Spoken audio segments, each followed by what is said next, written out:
Selamat siang Indonesia.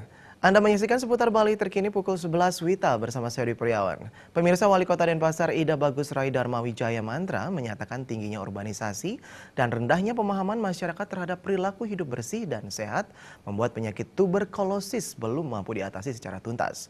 Karena warga Kota Denpasar diingatkan selalu mengutamakan perilaku hidup bersih dan sehat.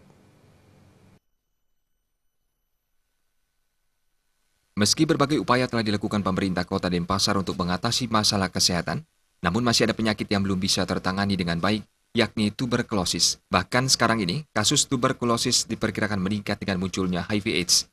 Mengingat penderita AIDS yang hilang kekebalannya sangat rentan terinfeksi tuberkulosis.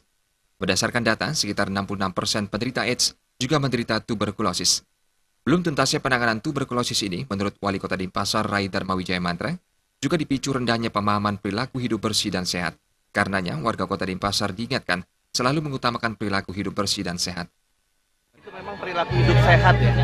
Ya karena ini urban problem itu memang pasti aja terjadi ya, karena ada yang datang masyarakat segala macam itu dengan membawa penyakit segala macam, jadi ya belum mengetahui tentang tata cara kehidupan yang sehat segala macam itu yang menularkan. Nah ini tapi kemarin tuberkulosis juga panitia sudah terbentuk lagi, mereka akan terjun lagi ke bawah dan akan dibentuk seperti Jumantik itu. Mungkin Jumantik itu akan dibekali pengetahuan tentang masalah TBC itu.